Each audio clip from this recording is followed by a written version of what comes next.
questions, everybody speaks, nobody should feel constrained. When somebody's speaking, please hold comments and sidebar discussions. In the interest of time, some of us have been known to narrate for 20 minutes and then come to the point. So end point first is the opposite of that. Think about what you want to say it, and then we can keep those additional discussions for afterward. Let's see, no sidebars, we talked about that. Titles left outside the door, and that's just an effort to make sure everybody feels included. We don't have people trying to maybe feel like they're intimidated here.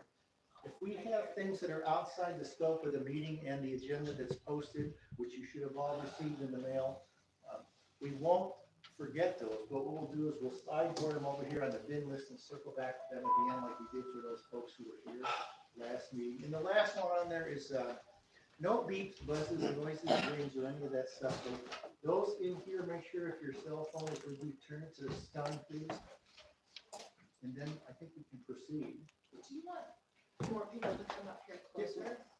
People can sit wherever you want. You guys are fine. Okay, cool. But I think what we'll do is let's start with introductions. Is Jessica's name tag up there someplace? Oh, that was fine.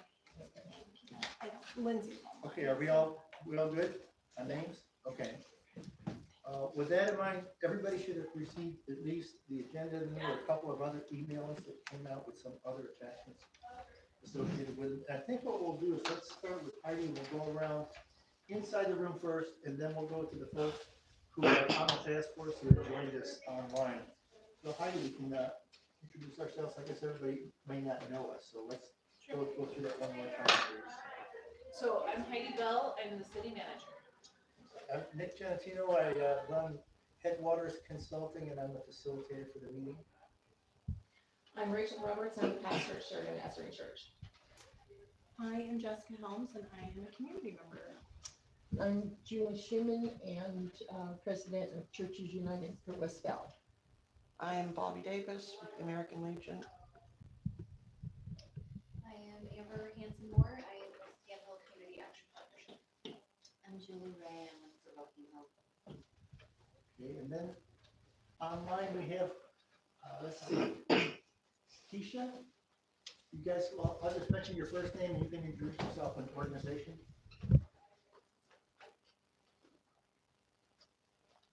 You want us to say it out loud? Yes, please. Oh, sorry.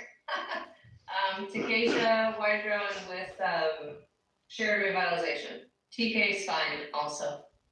Okay, great. And then who else do we have with us here? From Encompass? Please. Hi, I'm Carrie. I'm the executive director for Encompass Yamhill Valley. Okay, I'm sorry, I missed your name. Carrie. Carrie, thank you, Carrie. Okay, Lindsay? Hi everyone, I'm Lindsay Manfred with Yamhill County Health and Human Services. Okay. And Brady? Hey, Brady Walters. I'm clearly off today. I'm working in the Sheriff's Office and kind of with the fire department too. Oh, good deal. Okay, and then we have a couple of folks who have joined us. Just want to share your first name? That'd be great. I'm Diane. Lisa. Okay, thanks. And I think that's it. And Joe. And Joe, yeah, let's not forget Joe. Doing a fine job. Okay, and everybody should have received a copy of the agenda for those that are here. It's posted on the wall. Call to order, which we've already done. Roll call, which we've already done, which reminds me we need to get up and track those too. And with that, we have some last minute key points that we wanted to cover.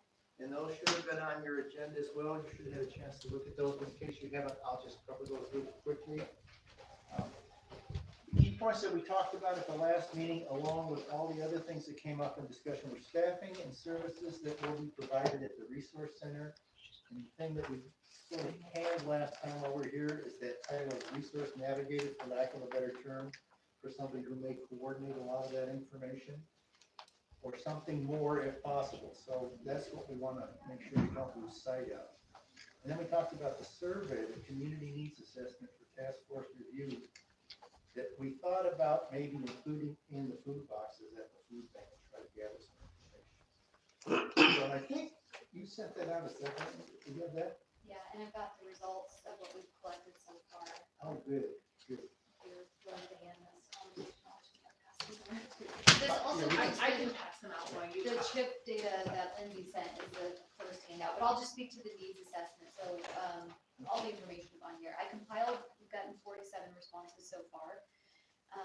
Nothing since our last meeting. These go back to, I think, August, if I remember correctly, but this is Sheridan residents, or people who identify as living in Sheridan. So it's specific to people in this community.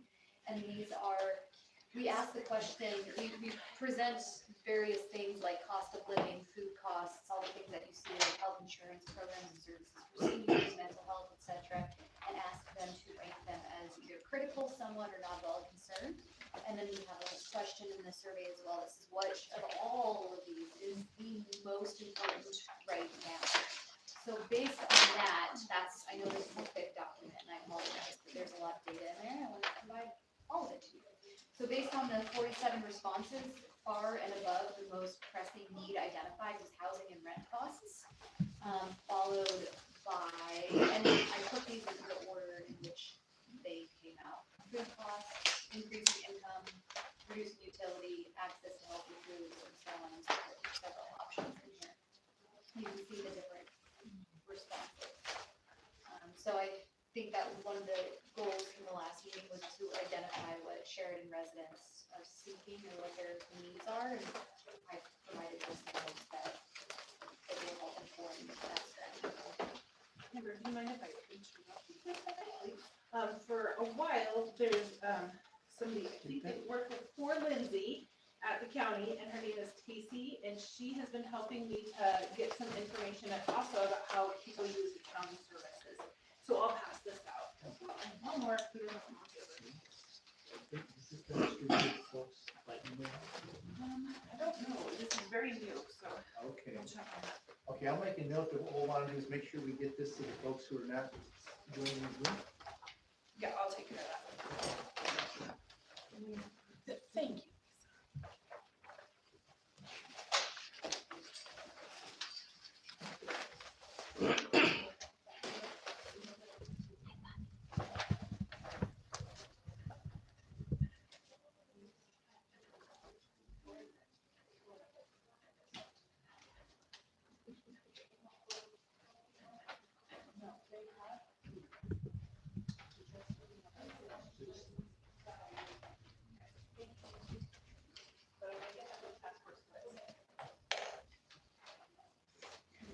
We want to have Lindsay explain this. This was provided by Yamhill County, Lindsay Mann. You want to do it before we move on to this next one? Yeah, I think that's Lindsay provided. It's similar type of. Okay. So Lindsay, we're going to ask if you might be willing to share this. I don't know if you can see that well enough. Your slide 8. Yeah. For the countywide, is that what we're going to do next? This one, well, I'll let Lindsay explain. Yeah, so if you can just kind of briefly cover that same information that's contained in your countywide similar document that we just went through here, Sheridan, please. Sure. Yeah. So what I shared with the group is, I believe, 3 different documents. The first is our comprehensive community health assessment. Just want to note that the community health assessment is different than a needs assessment. It is looking at the overall health status of the community. So looking at health indicators, both in quantitative and qualitative data. So different again than sort of what YCAP has done with the health needs assessment. Based on that data, we go through a community-led process that leads us to the community health improvement plan, which identifies targets and metrics and things like that that we work towards, based on, again, qualitative and quantitative data that we get. So the slide deck you can see was actually just something that we prepared as an update to, I think, one of our boards. And we were able to break it down based on listening sessions geographically. So the slide that I believe you're referencing is a slide that looks at what the listening session feedback was from residents that lived in Sheridan. So the session was in Sheridan, and that is what you can see on the graph is what they identify as their biggest needs, which I don't think are dissimilar to some of the things that have already been said. And both of them, housing comes up as number 1, and by quite a bit. Okay, so basically they mirror what we had seen in this recent handout, is that correct?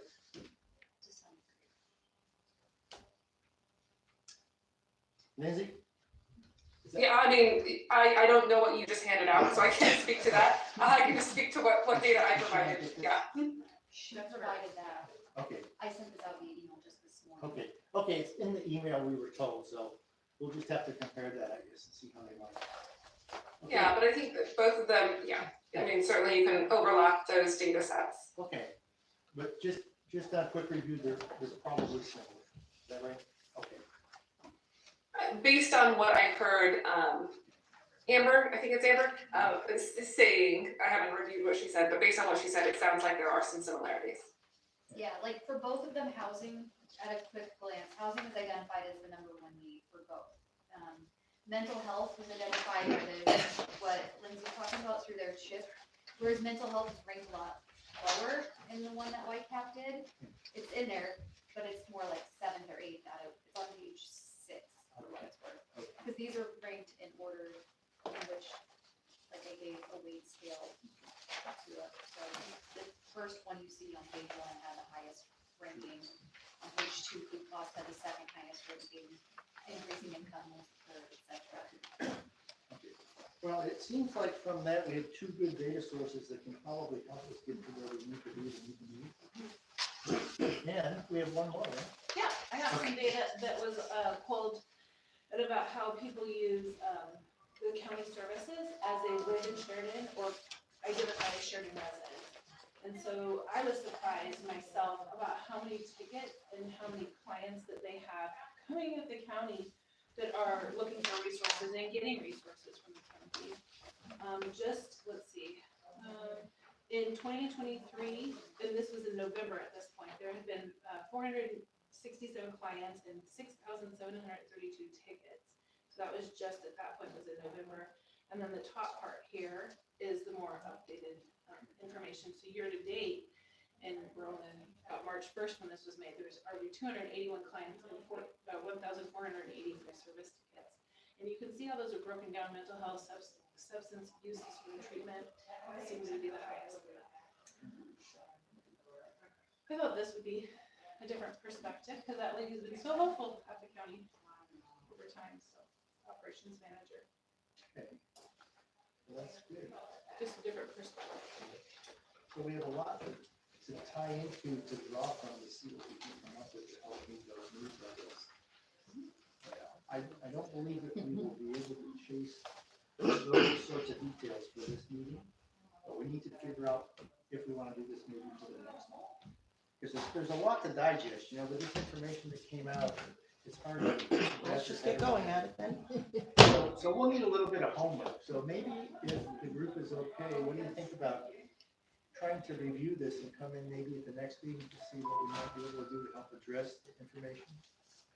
Yes, no, maybe? I don't think, well, I'm always gonna be the one that says no, I guess. Do it now, what do you think? Is there a question? I'd like to take a look at it now because I find a lot of this stuff. My question with all this is, who were you surveying? Yeah, so the demographics are in the back of who completed the survey, the last few pages. It was by far more females than males. We had a reasonable breakdown of income, which surprised me. Because usually you don't get lower income people to take surveys as often, and that's like the prime demographic, at least for Whitecap is completing this, because we want to know that's our customer, people with low incomes, and the majority of people had incomes of 25,000 or less. Because we're supposed to be addressing homelessness and what can help, and And 4 people I don't buy experiencing this. homelessness did take this survey. I don't buy that. That's just what the results show. I can't go back to every individual because it's anonymous. But 4 of them identified as being homeless. And how was the survey given out? So we have like postcards. I did bring postcards. We have postcards and we have a QR code and a link. So this is what you were talking about. Right, but they need a phone for that. And most Yes, of or a mine- computer. We do not have hard copies of the survey because it's run through SurveyMonkey. So if you were to take it, like if I were to do this on my phone right now, it won't let me do it twice because it will run Right, register that I've which is already our taken problem, the because survey. if I let them use my phone, they only get to do it once. Right, and we only had, I think, 3 or 4 veterans, people who identified as veterans complete survey. That's because most of them don't have a phone. You know any of them that have a phone? I, Homeless? I don't know any of the homeless personally. I do. I worked You on do. point in time and talked to some people and a couple of them had a phone that I saw, now that I think about it, but. Yeah, and our purpose is, for us completing this survey, which we started Yeah, I 7, remember 8 months because you ago. came down. Right, it wasn't just to get information on people experiencing homelessness, it was to get county-wide, and then we can break it down by geographic area, each community. So we weren't targeting homeless people exclusively. But this task force is. Yes or no? I think we changed the objectives, I don't know, that's a very valid question. Something, Nick and I have a meeting on Tuesday. On Tuesday, whatever next Tuesday is, the 12th, we'll roll with that, Another Nick. Tuesday. From 4 p.m., starting at 4 p.m. in this room with the city council, and the city council as a whole is gonna give Nick and I guidance, since he's a newer facilitator, he's doing a great job, and then I am here, and so we have some questions just about our roles and responsibilities, and we're gonna just become What am I laser doing here? focused so that we all are, achieving the goals that are necessary, so. Yeah, I think that question came up at the last meeting too. Yeah, I didn't get much of an The answer. focus. So we don't know what the focus is? I mean, we have the objective, and I don't wanna speak for you, and that's what I've been running off of.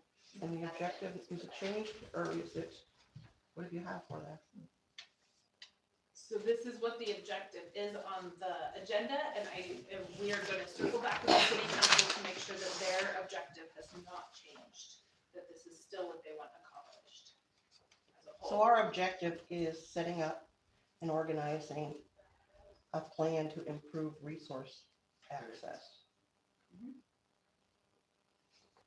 Yeah, we went through that last meeting because there was a little bit of difference of understanding of how that happened. And unfortunately, I think some of that process transitioned in the prior meeting for which I wasn't here. So there's been a little bit of a change from what the initial focus was. It's kind of gradually moved through time as this group has moved on. So what we've been trying to do is, until we can get this validation finalized next week, we're gonna stick with this objective up here, realizing that there may be some refinement of that after next week's meeting. That's not what I signed up for. So, Nick, I think it would be a good activity for me before that meeting to collect the reasons why you each want to be here and what you hope. And so if you could send that to me, hope to accomplish, I should say. If you could send that to me in an email, that would be really great for Nick and I to take to the city council and for them to have that feedback so that they understand. If you don't want to send it in an email, you can just handwrite it or even verbalize to me after this meeting. I'd be happy. But if you could tell me why you signed up to be here and what you hope to accomplish with this, that would be very helpful. That way, I think that can help build the objective too. Heidi, really quick. So I think some of the confusion, I don't want to speak for other people, but I feel like based on our meetings and then listening to the last city council meeting, I think some of the confusion is coming from, in part, we were given an objective, but there wasn't a lot of structure necessarily around the objective. And as we've gotten into it, and I know we talked about this last meeting, the more we get into it, the more questions arise in terms of what we can do, what we can't do, who are we focusing on.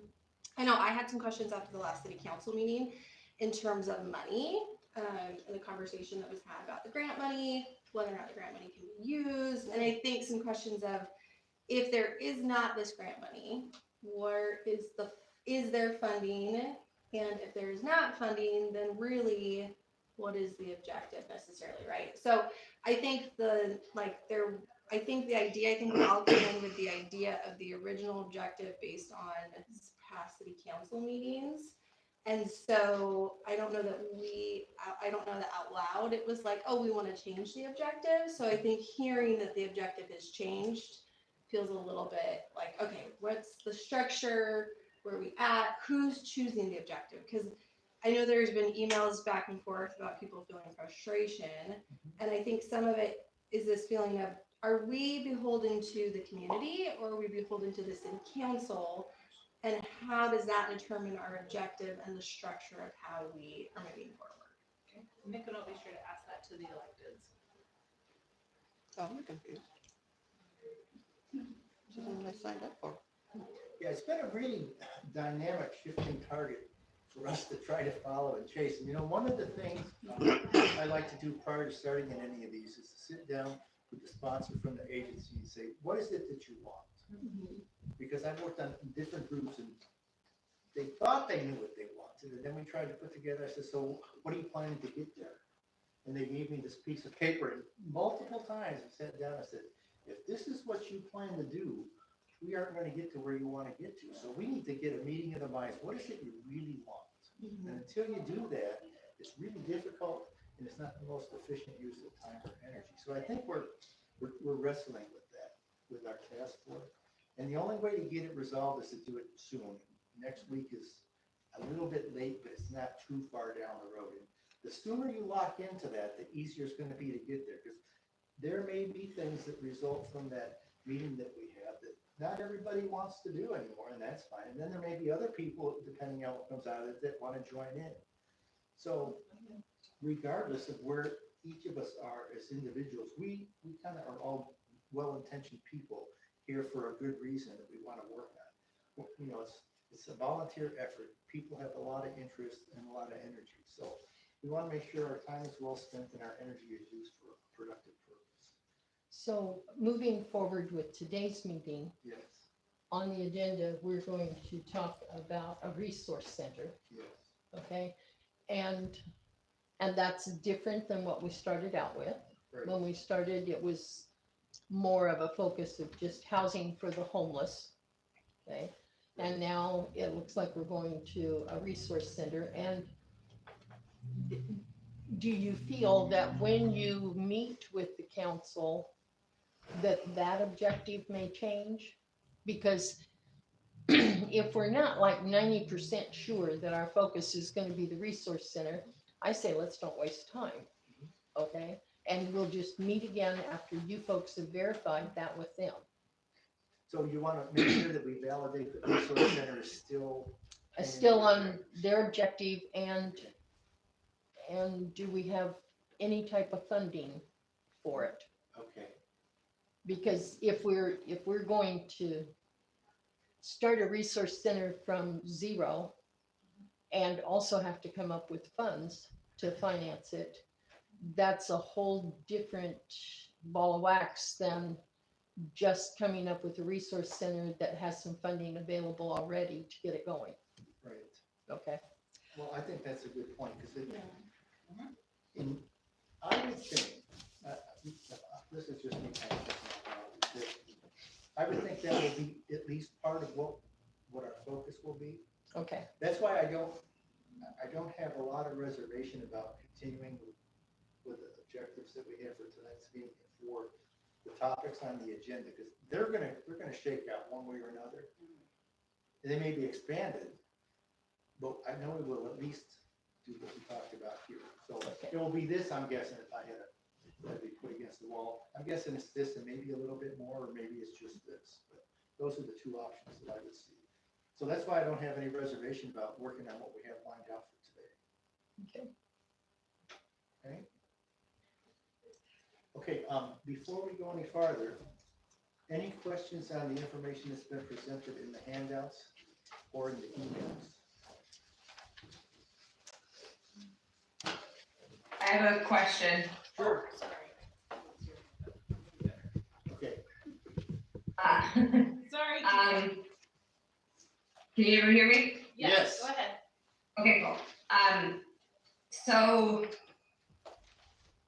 I'm probably not the only one that has felt a little bit confused about the whole history of this thing. I wonder, would it be possible between Heidi and Nick to kind of put together a history on this whole topic from like when this was brought up at the city council, maybe just a little brief bit about why it was brought up, and then just the steps and how we've gotten to this point. I know the grant is not resolved at this point, but at least I think that would be helpful, and maybe it can be written in such a way that we could maybe share this with people that have asked about this, because I know that I've been asked about this, and maybe some of the other people in this group have been asked about it. This would be, I think, helpful to kind of sort out a few confusions, if possible. We can do that, right? Yes, absolutely. I'd be happy to do that. Okay, Awesome, thank you. okay. So, anything else? Okay, I know you probably can't see this for the folks that are online, but there were two things I think we need to get captured for what we've done so far for today. You already have another one up here too. So, what I had heard from that discussion was, one thing that we'll need to do is Heidi has to send information to her, and that's why people signed up. And then the other part was what you wanted to accomplish, okay?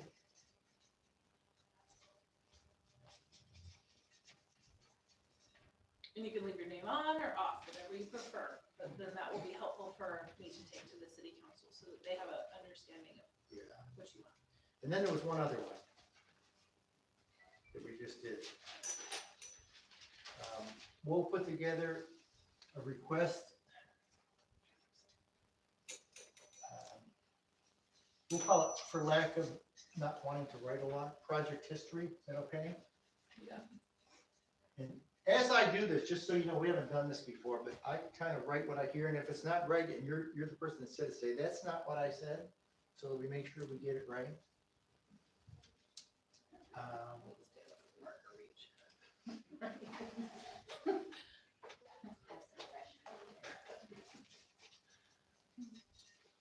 And it talked about when this was started, or when it was brought up, and then why. And then the third one I had was a question about the grant status and implications. Does that sound fair? Yeah, that sounds about right. I think also like I know that it seems like the direction of this has changed. I think it would be really great to understand why the direction was changed from a shelter to now this. And I know that might be a big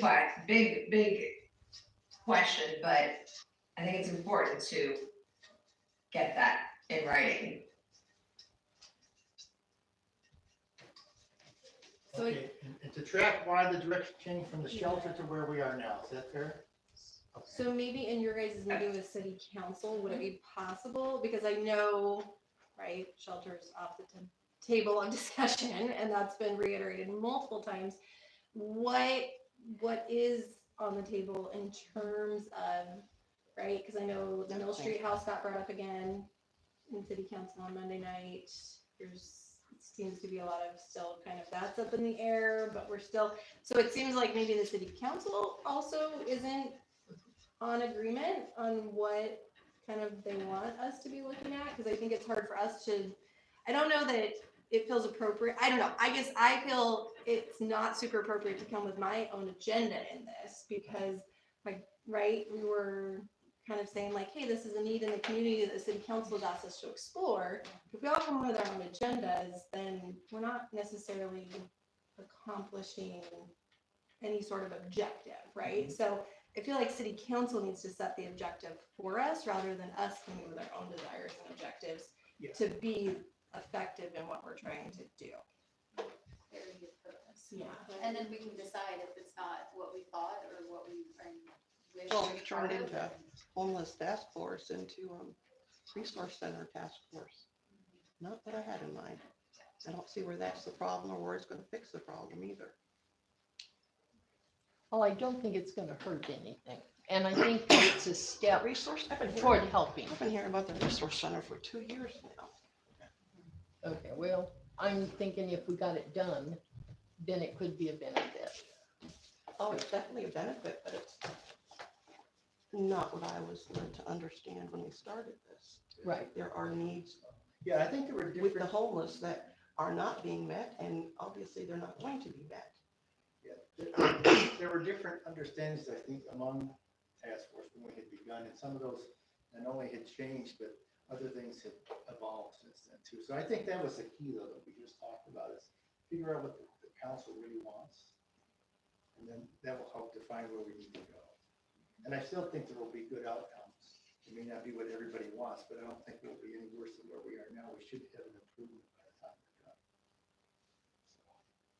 Okay, that was really good. Any other questions? People are paying attention. That's really good. Okay, that was a long 10 minutes if you look at what we have on the agenda. But it was 10 minutes well spent that turned into a little bit longer. That's what happens sometimes. And just so that we understand for folks, I think almost everybody was here last night. We had tentatively set up these meetings to be an hour at first, and then there was a suggestion last one that we go up to 2 hours. So that doesn't mean we have to spend 2 hours at every meeting, but I think we should just allocate a potential window of time. And if we get done early, that's fine. But if we take the full 2 hours, that's good too. Okay, so this agenda has slack built into it. So that's why I didn't get too concerned about the 10 minutes and the 30. Okay. Okay. So with that, I think we're closed on the key points from last meeting, which is going to lead to more for the next meeting, as they should. The next thing we have is a deputy Brady wall. So you will go ahead and make sure your voice is activated on there. Then you go ahead and hit the floor. Brady, you're on mute. Sorry, can you hear me now? Yes. Yes. All right, so kind of tagging on to what I think we were just talking about, like the whole purpose of this thing. Probably no secret, I have interactions with the local homeless, houseless population pretty much every day, sometimes multiple times a day. And there's, as I hope all of you know, various levels of homelessness. You know, you got kind of your traditional people living in tents on private property or on the sidewalk that are the most obvious. You know, they might be standing on the sidewalk screaming at people that aren't there. We've got those folks in town. But I think the ones that we often forget about that this task force, in my opinion, should put a lot of focus into is the folks that don't have a stable housing situation, that they're losing that, whether they can't pay their rents and so they're getting close to eviction, or they have lost their house, so they're living in their car or a trailer or motorhome, because those are the folks that I see deteriorating with their condition. The farther you fall, if you will, the harder it is to get back up on your feet. And if we let them go as a community or as a government, we're doing them a disservice, we're doing our community a disservice. And it's gonna be difficult to help them once they get to that point where they're wacko on the sidewalk, yelling at people and stuff like that. They're the hard ones to help. So anyway, I just want to address that. We kind of talked about this early on, but you know, homelessness or transient life doesn't look the same for everybody. There are different levels, and I think it's really important for this task force to recognize that and try to catch people before they fall too far. I've been told that your first night out of your house in your car is a big transition, and then your first night on the street once you lose that car is a big transition. And so we need to recognize those and address those as a group, I feel like. And then after the last meeting, I had a sidebar with one of y'all that I think is another perspective we need to look at.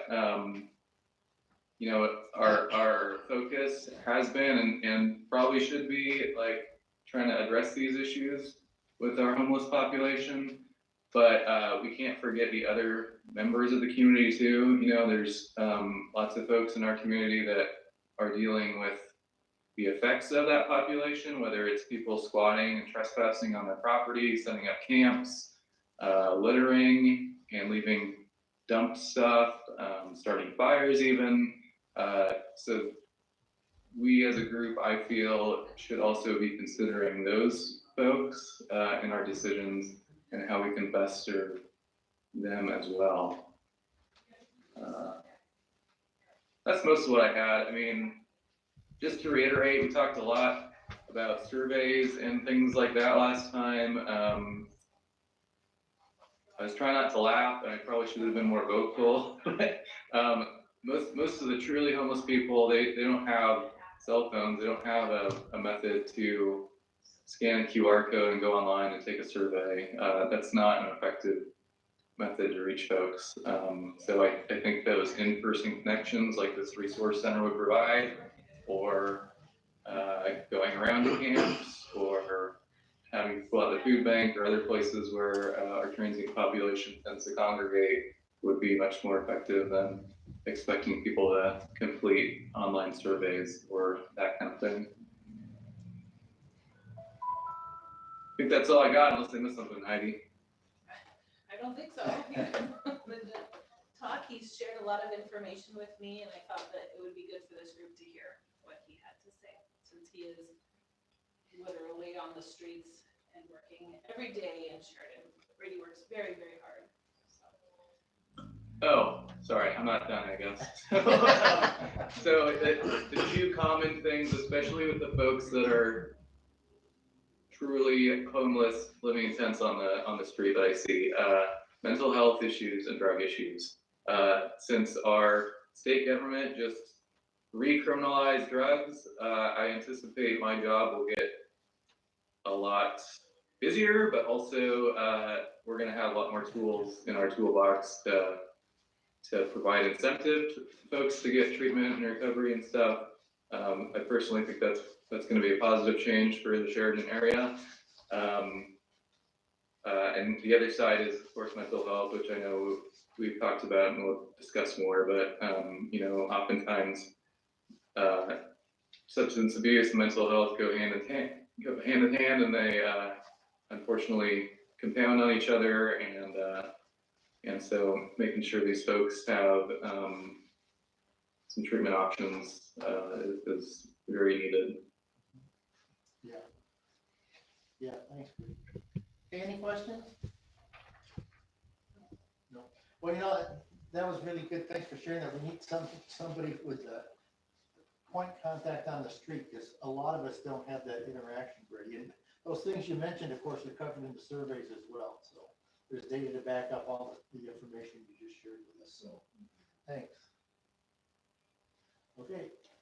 I perhaps have something, so months and months ago, Daisha, who used to work with the city, her and I had made a postcard, and we had listed probably about 16 different resources, just asking people what kinds of things they would be interested in, and we handed them out at City Hall, and then she handed them out while she was out in the process of doing her code work, and we had quite a few returned. And so maybe we can implement that again, because it was pretty effective, or people were picking them up and filling them out, especially when it comes to water shut-off day. And that was one of the initial goals that I really wanted to, was for somebody from, you know, YCAP gives for the utility, they can help with the utility shut-offs, I guess, and help with the money needed for that. And so I really wanted either a staff person on City Hall, or I really wanted YCAP to be able to have somebody here on shut-off day, so that people could get that immediate help to figure out how to navigate those services. And maybe it was for our city staff to be trained to help fill those up. But I think that was originally one of the big goals that I had for this project. I never got any postcards or anything, and I mean, I'm going through 70, 80 lunches a week. So let me see where those postcards, where they're at. I mean, Maybe we're it's one-to-one now. I know their birthdays, I know their histories, I know what car they got, I know where they're camping. Sure.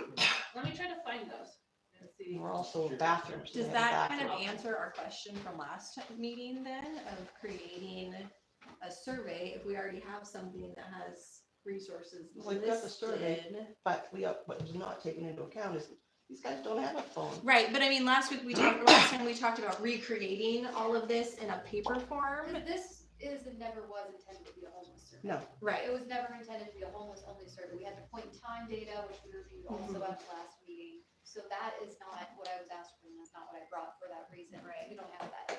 And I think that was the conversation we kept kind of going around in circles was, do we take these questions, reformat them in a paper survey and hand them out? But it sounds like if we have postcards that have resources already on them, then you've got postcards, I'll get them out because guys, trust me. we don't maybe need to do all that work of reformatting all this. Sure, I'll take a scan or whatever and send it out to the group to make sure that isn't something you have talked about that you want added on there. Because it's just Dacia and I brainstorming. Okay, so Like a year ago, I think. your postcards have a list of resources Yeah, I mean, it's that like are what, available. what, Okay. what Like things things are are interested in. available that people. They can use, rank what they want.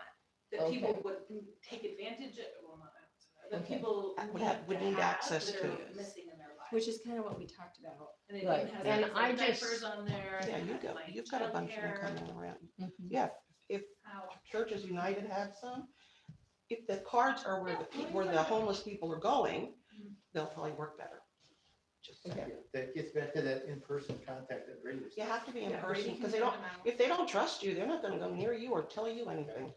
So I'll scan it, Nick, and I'll send it to the group, and I'll make sure that nothing that you guys have all talked about is missing from that list, because it was really just something Dacia and I brainstormed. a while ago. I question, do we really need another full-fledged survey? I can see handing these out and getting the information from the people. But I think we know that they need help on housing, they need help on health. All of the things that I saw at Provoking Hope last week when I was there, that those people knew where to refer them to. Okay? So I think the postcards would be great, but I don't think we should stop our goals waiting for responses on No, those. no. Okay? Yeah. They'll just justify that. Yeah. One Because- question I have, because Carrie, this got really briefly mentioned last meeting with Carrie, but we didn't circle back to it. And I would love to circle back to, Carrie offered potentially, she offered some manpower. That kind of got brought up potentially, of manpower in contacting people and like that, I don't know. We didn't really talk about it. It got mentioned and then we moved on to something else. So Yep. in terms of like connecting with people, are there things that we can do immediately that They wouldn't Carrie have to, kind yeah. of, well, I'm not saying me, Carrie was offering, because she Yeah, does the well, yeah, outreach. and they've got people. So I'm that- wondering, is there someone we can utilize in the immediate as we're And I think you're reading ahead again, which is doing really good. this? Well, this was from last meeting. Yeah, so what we did is, briefly I mentioned. didn't go over everything from last meeting because topics like that, I knew were gonna come up. And where I think that will be addressed is if you look at where we're headed next, and we have a question that we're gonna get to before we get that process started.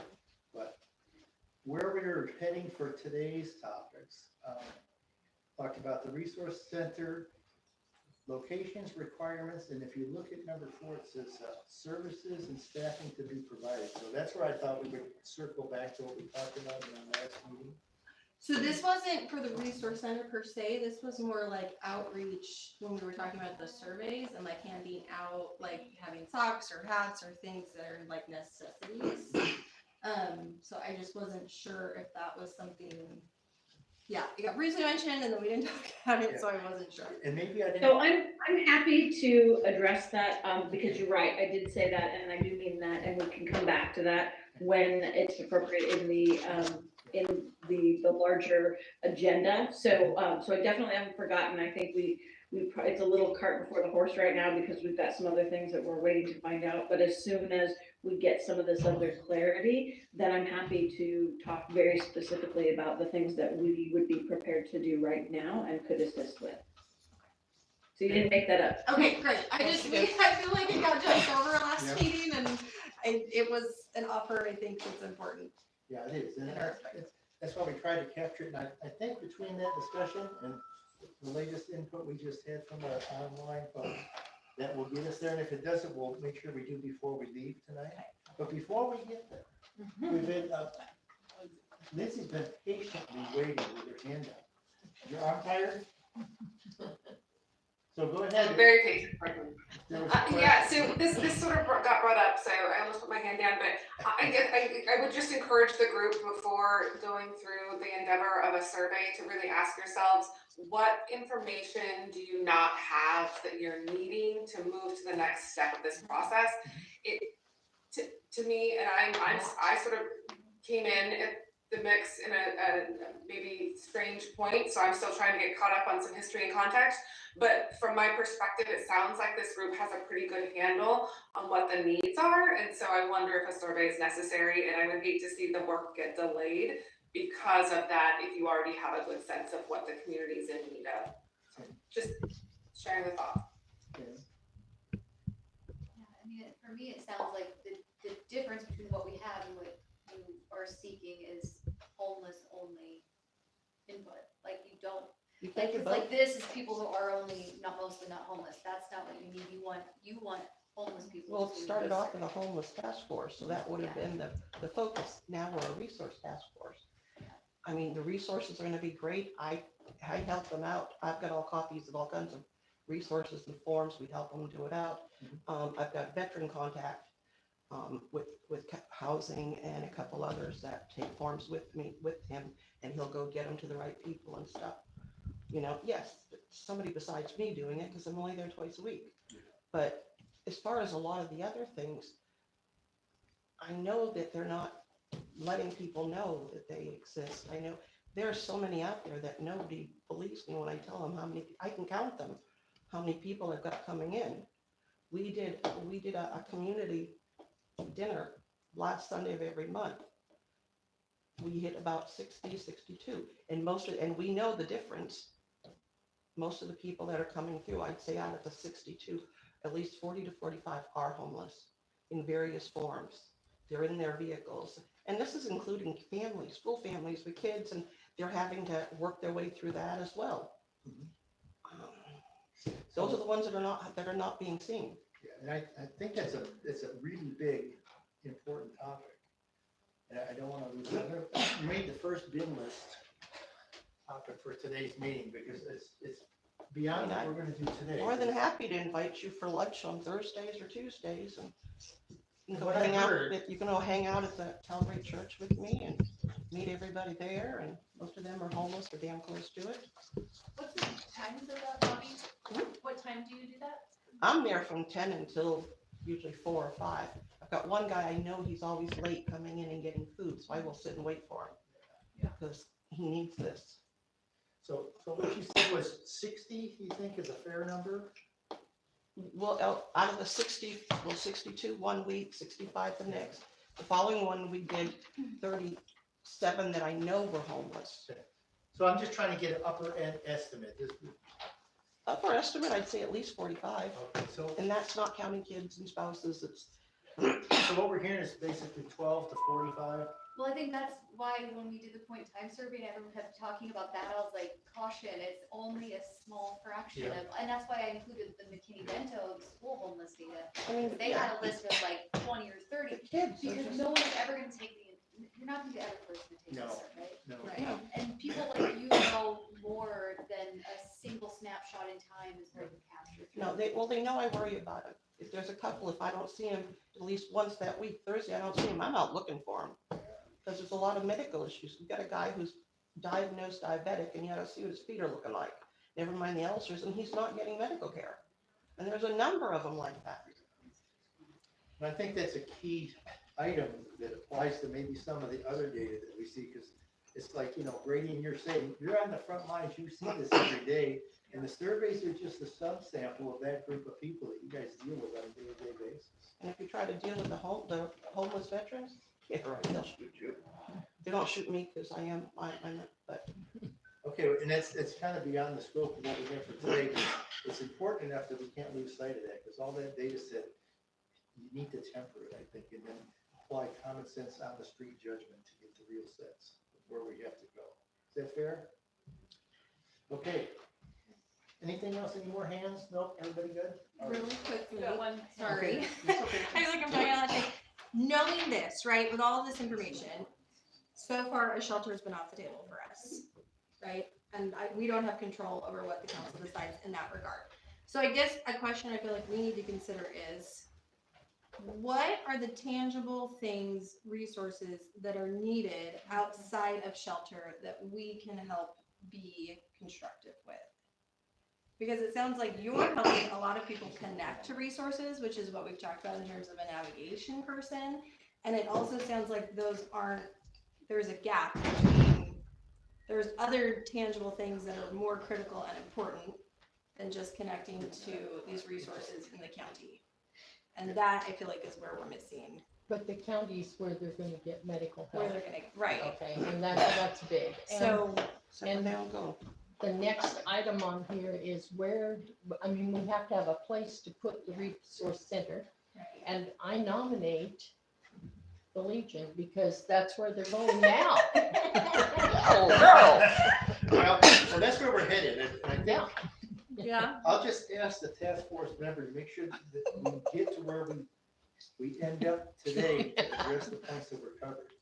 Because I think that was the goal when coming in here, although we had to chase a couple things, but it was in a good vein because we're gonna be successful. So the next thing is, potential locations for the resource center. Now, I guess I had in mind, and Heidi and I kind of agree, is that this isn't really a decision, it's just a list of alternatives and options for us. right, because the council has to vote on Well, this, right? there are multiple things that need to happen, but we need to at least have an idea of potential options before we can do anything. So what I'd like to do is, since that was offered up, unless there's like incredible resistance to doing that, I'd like to keep track of it if we can, for resource center locations. Oh, Is that okay, Bobby, to put that up there? We aren't gonna say yes or no? And if it's a no, that's fine, just let us know. You know what, it hangs in the air because it's a group thing and it has to be approved, but we're changing commanders, I think, really soon. And the new commander coming in, I think is gonna be really good with it. Why don't I list these as potential locations, okay? Is that all right?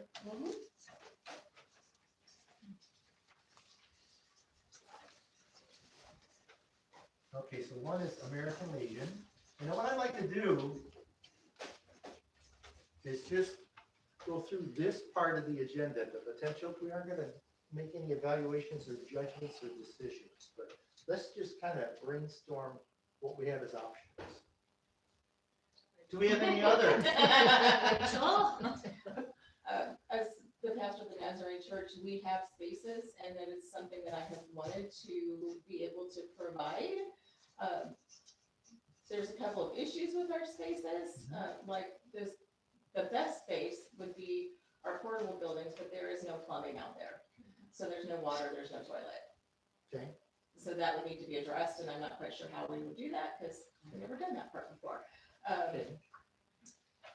We have some potential space inside the building, but that we would have plumbing, obviously there would be bathrooms in the kitchen, but it would just kind of be dependent on what is needed, and the requirements and that sort of thing. And then of course I've got to get approval from my church board. Yeah. Why don't I just call this external for that Yeah, outside building and then internal for the main structure, is that fair? yeah, And what did you say? These are all pending approval, is that what I heard? These are all tentative lists? Yes. Nothing's been Tentative, decided. nice. Is the food bank still a tentative? No. It's not. no. Okay. And the approval rests on the people who aren't in this room or online. The food bank's a no. Okay, there's two. yes, that's what I heard. the only thing I know. Any others that people either with us in the room or online can offer up? Do we know, are there any empty buildings, like commercial? Are there buildings that are being used? US Bank shutting down. Yeah, that's true. In April. US Bank is shutting down. That'd be in the middle of town. Yeah. Okay, well, I'll So tell you what, why don't large we just put that as a category, again, non-judgmental? We're just gonna put options, okay? Empty buildings, and the first one we had was, The US Bank building. okay, and there are probably others too, right? Is there anything close by here? Any city type things or I not? would really like to hear what the group has to say. Okay. I am here to be helpful. Okay. Any other empty buildings that people can think of offhand? Well, at one time, the building across the street was discussed, but it needed And that got brought 40,000. up Monday. And That that, house, is that what you're talking about? The house, yeah. so let me just say a little bit about that, is that the council is going to have a robust conversation around that in the, next week, next Tuesday, I believe. And, in addition to that, I think that there's some general concern at the council level, and I think in the community, and with this group about funding. And so I think that that may play into the location piece. So you don't want to put that down pending what's gonna happen. This group, it sounds like it's a no judgment group with all kinds of brainstorming, so I would put it down. Okay. What would we? Does it have to be It's within just city called limits? 127 mil. Okay, I think it's Place best they in have to city get, limits. that they can- Right, I just am wondering, yeah, like I mean, what? there's a building over, But what's the criteria? Yeah, over by, what is our the vets, criteria? but it's too far for some of them to go. To get down there. Where did you say it was? I missed it. I think it used to say Bridge Street, some therapeutics or something. It's that little building right on the other side of where the vet is, on the same side, blue thing or something. That is Is it blue? there. Yeah, but it's quite a ways up there, so what do we want to call it? the blue thing next to the vet. Blue building. Blue I think it's building. blue. Do you mind, Nick, if I say? No, this is open, remember Okay, our all right, rules. all right. Okay, so one of the things I had considered doing was, well, and that I am working on, is putting together a list of what I'm calling like the hard things that have to be there in this space, right? Like a restroom and like ADA, right, access. And so I'm trying to work on those kinds of things. And I think it would be really nice if this group brainstormed what they really need. So the nonprofits that plan to be there or the service groups that plan to be there, I have no idea what that looks like. You know, and then I was doing an exercise with a couple of people that are heavily involved in thinking in this. And the three of us, each of us had a different idea about the space, what was needed in there. And I said, whoa, isn't this interesting? So one person had pictured that there's a need of a desk for a reception and then you go into an office. One person had pictured just two desks essentially with maybe a partition. And then I had pictured like there being a desk, sure, with a computer, of course, and then some sort of a circle table where there can be, you know, some group classes, right, that happens. Or, you know, one of the things that Deja and I had found that people would like was help with budgeting, right? And there was a group in town that was interested in doing some first-time homebuyer classes. And so I thought that that would be neat to have that. But the more I start to think about this space, I realize that isn't it neat that we all can have such a different idea and be so passionate about the space, but we don't know what is needed to operate the space. Does that make sense? So I would be very interested to hear, do you need a table to do what you do? Do you need internet? Do you need a copy machine? Do you need like a locked office area to put file cabinets in? Like what, I think we haven't spoke a lot about like the actual like. So depending on What the does it look organization, like? you have to have a private space for confidentiality and HIPAA requirements. And just because they're not in their county building, they still have to adhere to their government code of ethics and confidentiality. So You do need that locked room. you are going to have a locked room, locked if you're having any sort of computer electronics that has files on it.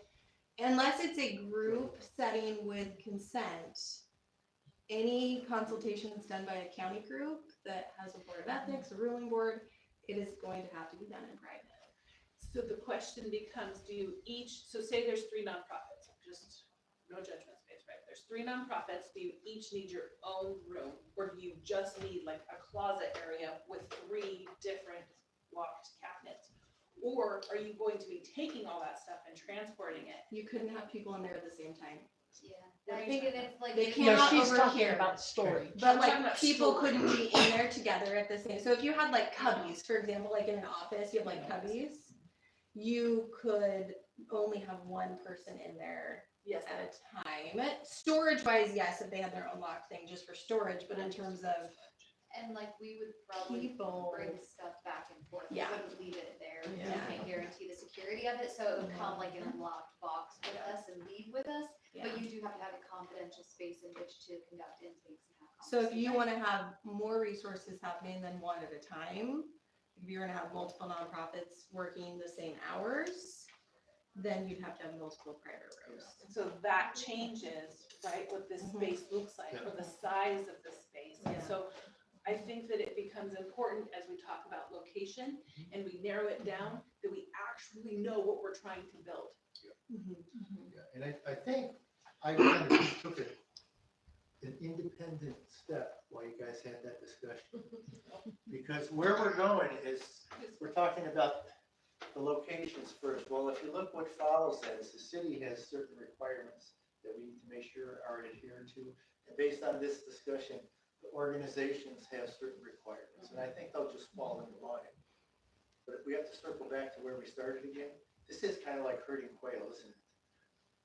Cats. Everybody's got so much energy, we just need to keep it focused so that we can get done today, because there's so much to do. We want to get to the end, but we can't quite get there in one step. Are you thinking, looking at something where every agency is represented every day? Me? This resource center, is that what's We haven't pictured in defined that people's yet, heads? and that's where we're Because going as well. if that's not the case, No. you could have different agencies represented on different days. Therefore, you would need a whole bunch of private offices. You could have You two, don't. and then you could reserve the conference room that is for confidential meetings. Whatever two organizations are there that day would take turns. Yeah, and that's what we're talking about. Once we get done with the locations, folks, again, So I think though there's a question of, can we determine location if we don't know, can we even determine possible locations if we don't know who and how many people are Yeah. going to be? Well, Because we I can say- tailor it to fit. I think it's just the opposite. I don't think you can determine who's gonna provide stuff unless you know what the locations can provide you as an organization. And So I I think, take the flip side of It's that. kind of a chicken and the egg. Yeah, and that's why they're both together. to promote it. Situation. but finding a location so far has been a huge hurdle. Yeah. And that's if true. we can find a location, then Then we we can- need to tailor what we do with it to Yeah. that location. That's the constraint, is the You know, facility. if we had millions of dollars, we'd just go build what we want. Make But the most of what we have. yeah, Does US Bank have opposite? How many, yes, that has offices inside it, doesn't It's it? it had a couple of, yeah. And Yeah, I think it's you're a gonna have real somebody long Oh, to shot. donate that whole Yeah. building. Okay. Space, if you put up partitions, you have It's some also gonna come with a cost. separate Right. areas. I think all, Well, Yeah, it's gonna come with a cost that we don't have funding for. Especially if it's. Okay, so we have three so far. The blue building, for lack of a better term, the bank, and then 127 And the church. And the Leslie, yeah. So we have And five. Nazarene, 4. And the American Legion, but all these, of course, are We have subject, offices. yeah, they're all subject to approval by everybody other than the folks here. So again, we're kind of looking at options. We have 1, 2, 3, 4, 5. Anything else that comes to mind that anybody is aware of for a local? well, I had a suggestion from someone in our congregation that said, we need a new library. Let's build a new library and then turn the old one into the resource center. Not the worst. Well, you know, we're non-judgmental. Are they sending money Put that to- down, too. Maybe we'll get funding for a library. Yeah. I it'd be know. easier. And mean, that if would you work. could get a bond passed. to- Well, if the high school can't do it. I was then gonna I say. Yeah, that- Okay, well, you know, the thing is, this doesn't have to just end this summer. That might still be a really good long-term goal to keep. Yeah. It should be something, but it should be something also that the county should look at and to be able to have something where they can outreach it. Because they're still responsible for people that live in Yamhill County. Doesn't matter if we're on the tail end of it or not. You know, we get this with the VA, with veterans all the time, is people in rural areas. Mhm. Yeah, you just would crawl in a corner and die because you're not gonna get services this far out. It's difficult. Mhm. I think we're good. Okay, are we good? One of the city council's goals is to take a strategic look at all the community buildings that they own and what they need for the next 20 years. And so I know the growth of the library is one that is questioned. So it sounds like maybe this is short term and then maybe a bigger, longer range idea of the space. I like that. You like that? Well, you know, you need a big plan. Mhm. Right, and if there's any one thing that determines success with your children. The first one is having the Head Start, because it's a proven fact. It's been in place long enough Yeah. that kids that go to Head Start have a higher graduation rate, a higher grade rate than children that don't, excluding the kids that are going to another preschool, okay? There are not a lot of options. And then the second thing in line is having a library with services and that like children. We don't have to like them, but Dang it, new releases. what? I think we're good with locations, right? Any more ideas? We have some short-term ones and one long-term one. So to me, that means we have the location part at least addressed, but that leads to the next two items we talked about. Some of those are the requirements from the city. So maybe we should start with Heidi kind of going through those city requirements for these for us. I have not finished those. Those are actually gonna be more with the county and fire code. So those are the things that I really need to dive down deep into. And tomorrow is a good day for me because there's some people coming to City Hall to help Okay. me wrap my head around that. Like, I've never worked for a building department. I've worked for a lot of places in cities. Okay, so I'm just gonna put down tomorrow 3/7, I hope so. and that will help us, and then we can have that for the next meeting. Yeah. So that will help fill that in for us. Which leads to where everybody really wanted to start with tonight. And it's organization requirements and staffing provided. That's kind of where we were headed when we walked into. So I heard lock space, is that correct? At least one confidential space, What- probably. Confidential space? Okay, hang on just a second. Confidential meeting space, at least one.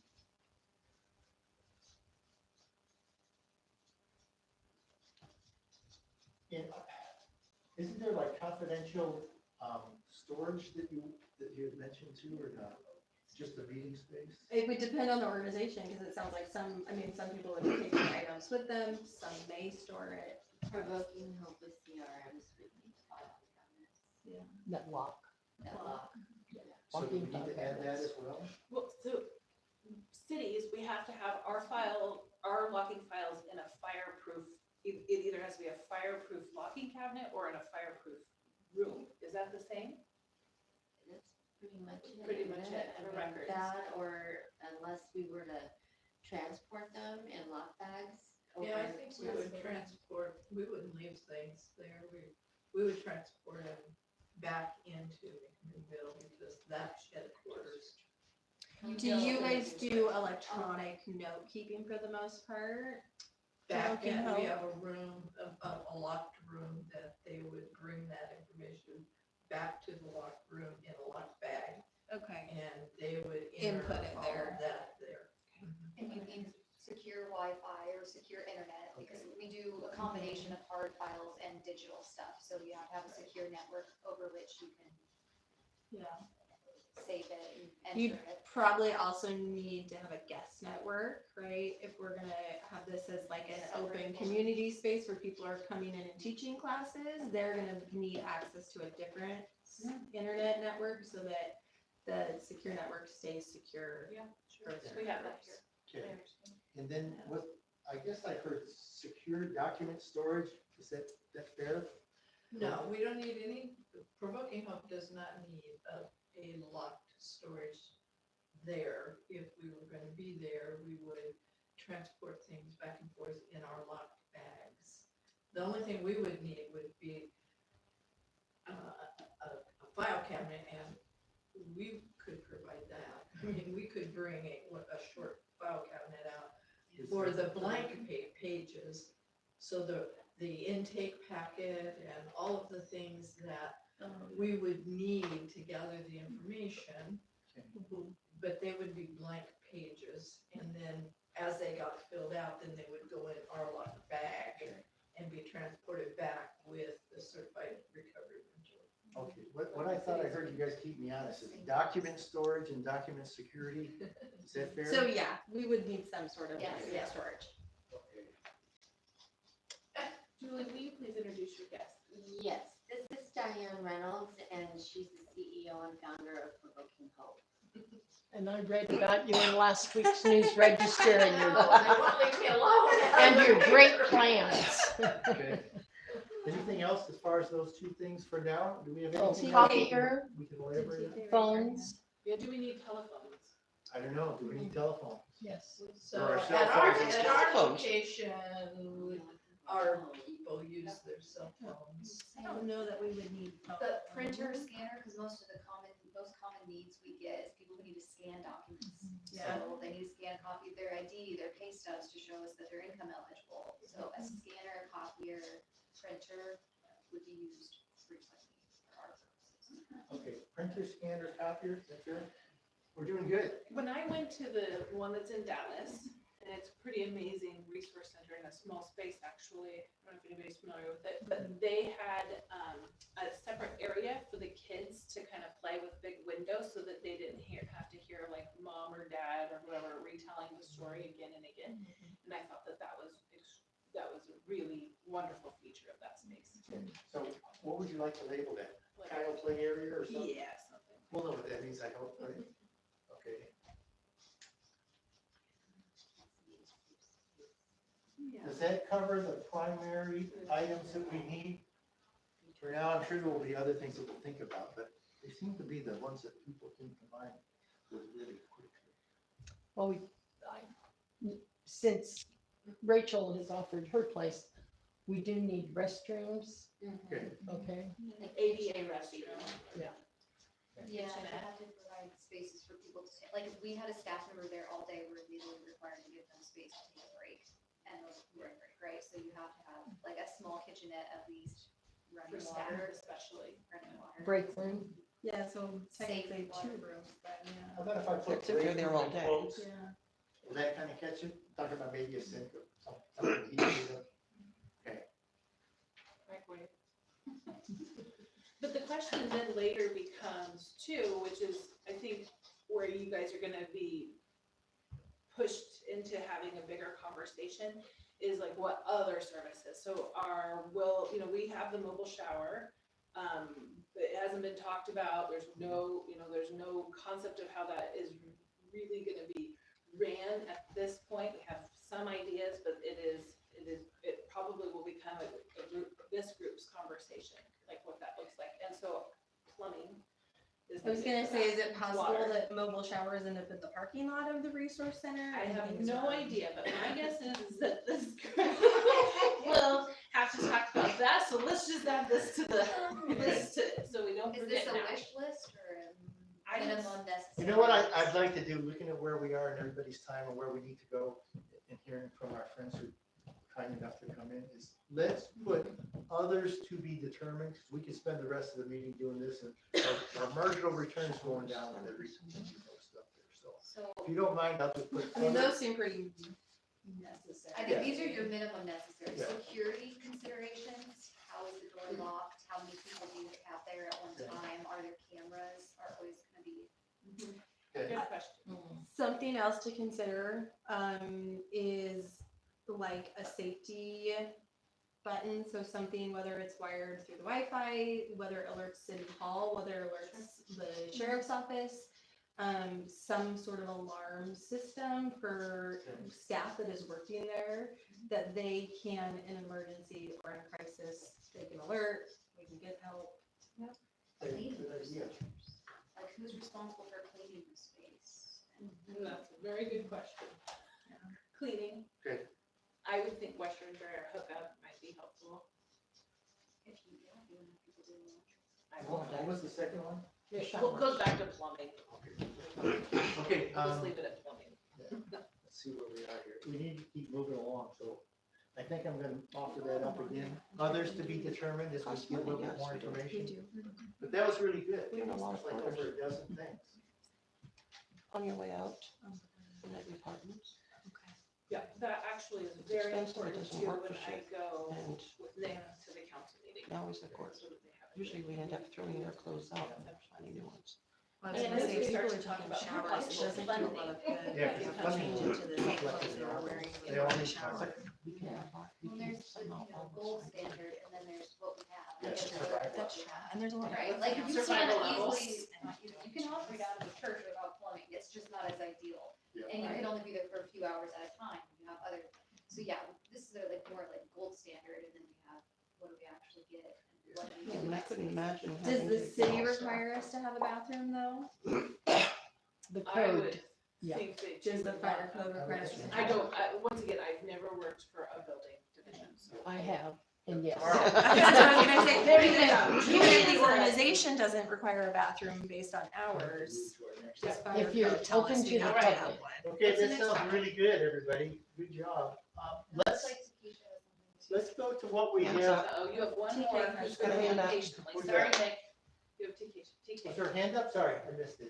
Go ahead. Yeah, just playing the, not quite the devil's advocate, but just since I've heard this brought up, with the community concerns about like, I don't know, if they build it, they will come, kind of, if we build it, they will come, kind of a concept, and making sure that we also address the community concerns about, adding anything that could pull other, like not homeless from this particular area, but like, will this pull other people into this area, and, you know, does that affect crime rate, people that are living in that community, all of that.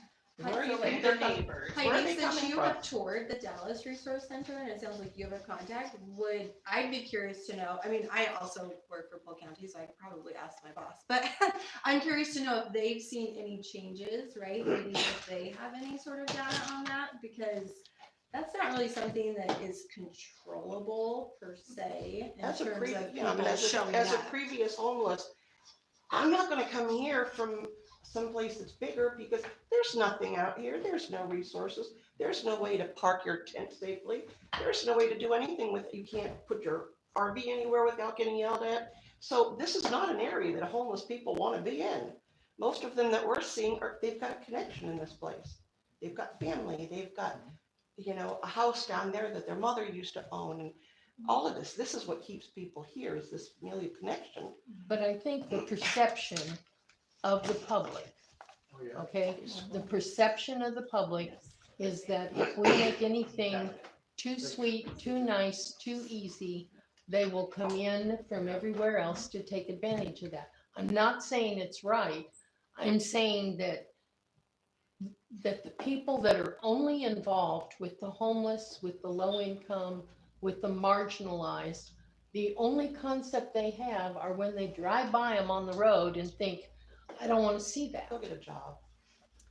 So Yeah. I'm just wondering if there's any substantial data that can be tied to the existence of a resource center from places maybe like Dallas or I don't Well, know, we had checked with Dallas that you really. can't other see. cities that have them, right? Nick, To Nick can see, is this something, you know, is that a way to kind of talk about that concern?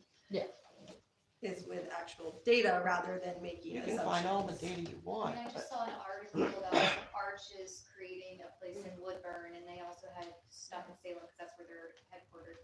And they shared data that the places where they have things like resource centers Mhm. actually have lower crime rates than the surrounding So I think areas. that's, yeah, I think that's I great. can't say that's for everywhere, and I also think you're talking about Right. people who are experiencing homelessness versus people who are at or near poverty. Mhm. Someone with really, really high barriers, mental health challenges, substance use might be slightly different in, if you will, like Yeah. risk than. I just think we can't control that necessarily, and a lot of the stuff that gets floated around are people's fears and assumptions, so there's not really a good way to put people's fears of that at ease. And there, I mean, even with data, sometimes it's still not, you're not gonna put people's fears at ease, so I don't know what we well, necessarily. what the data does Right. show is, when you put something together where you can help the homeless and help, well, you know, they're not gonna get a job if they can't stay clean. They're not gonna get hired if they don't look good. So if you start collecting things and you start giving them the resources they need to step up and do that, I mean, first thing, they're gonna clean up, they're gonna get the mental health that they need. Because if you've been homeless a while, you got mental health problems whether you started with it or not. Right, yeah. So you're gonna be able to, so with a resource, you're gonna be able to tackle all that. So the positive side is, if you have a resource center that can give the help that is needed, and Judy's another one that talks with them all the time, that can get them to go, and get this assistance they need, they're gonna be able to be more productive citizen. And They're gonna be able to do all this, but the thought of, I mean, the fact that everybody wants to chase everything away, you're not gonna get rid of the homeless. You can help boost them back up. And then they won't be homeless anymore, and then there won't be a problem. I think the question like TK is posing is how do we convey that? Because I think we are all in agreement There's with a hand that. up here too. You don't convey it. Okay, People are can we gonna believe steer what they back to the want. folks who logged on, please? I think the deputy had something to say, though. Yeah, that's where we're headed, thanks. No, I think, checking with the existing centers would be definitely a great, first step, but if I was a betting man, I would say that unless we're offering some kind of services that are substantially greater than anybody else around us, I don't think you're gonna see a large influx of people from outside. We do in town get some random travelers that end up in Sheridan somehow, for some reason, like making their way from Portland or Seattle to the coast because they have some calling out in Lincoln City or something. They end up in Sheridan for a few nights, but the vast majority, just like somebody said, are local people that ended up here. And I don't think that what you're describing will be an issue. But I think between us and the city council and government, educating the general public as far as with the data that we get and stuff like that will probably be pretty beneficial. I think that's a bin list item is just like the outreach that needs to be done or public education in general. That's a good topic. Yeah. What do you think, Nick? Yep. And Dallas would be a good place because they've done it. Yeah, outreach, sure. So Dallas, this has been over a year ago, I think that I went there, or maybe right of the year. Anyways, they have offered to come in and speak. And so I'm sure we can ask them about that. I think that's good. Have you been there? No, but I've seen in communities where they open like emergency shelters, they do like community events where they bring in people and open up the conversation. What are your concerns? Here's where, how we're going to address them. So there's an open, transparent, and they'll also go door to door, at least within like a few blocks, and let people know this is coming. How can I help you once you have a contact with us if you're seeing problems, increase in crime or something? So they have a conduit to get information to and from the entity that's running the shelter and the people in the area. Okay, for the folks that are online, we just posted this to invite the folks from Dallas. Talk about the outreach they've done and help us develop some, and also to develop a public information plan on how to spread the word among the community, because I'm sure the council is gonna ask for that. Yeah, one of the other questions that the council is gonna talk about is if they wanna do a town hall. Part of this You can public put that- plan. What, yes. Okay, we really need to move, even though we don't want to move off this topic very well, but we're gonna. So that's where we're headed. Good stuff so far. And that leads us to the key item is staffing provided and services provided by the task force organizations. And I think we have a guest to help us here, right? Yeah. Julie, will you introduce your guest, please? I think we should invite her up to the top. Yeah, come on up. If they're okay. Everybody can come up. We have plenty of room. She helps me. This is a volunteer. She feeds, she knows everybody. Well, I'm Diane, otherwise known as the chief floor scrubber, that provoking code, because I scrub the floors. And so, I'm not exactly sure, what do you want me to talk about? Well, what we had listed is the services that can be provided by the task force members. Services or coordination, whatever you're able to help them meet the needs that we've talked about through all these surveys and the discussion. So that's what I think.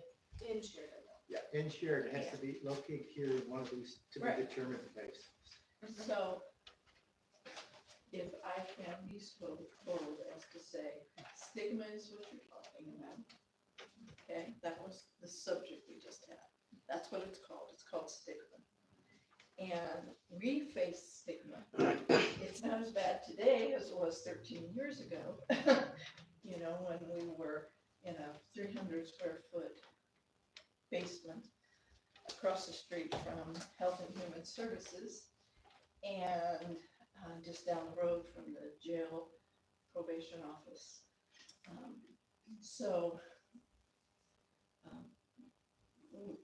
when we first opened our doors, we had a crock pot in the kitchen, we had a coffee pot, and we had my desk, and there was one of those TV trays. That was the reception area at the table, and then we had a couple little slots behind the door for meeting with people, privately. Say, before we So- start, please get your name and organization so everybody knows. I'm It's sorry. Diane Reynolds, Okay, thanks. yeah, Provoking Hope. Okay. the founder. You're the And I'm the founder. founder Okay. and the CEO. Thank you. Yeah. She scrubs floors. And I scrub floors. Thank you. Chaos controller, whatever you wanna call it. Thanks. Yeah, we give her a run for her money. So, you know, everybody would say, well, what the heck are you doing over there? Slinging dope, because there's people lined up, you know, to come in. And I just said, no, what we're doing is slinging hope.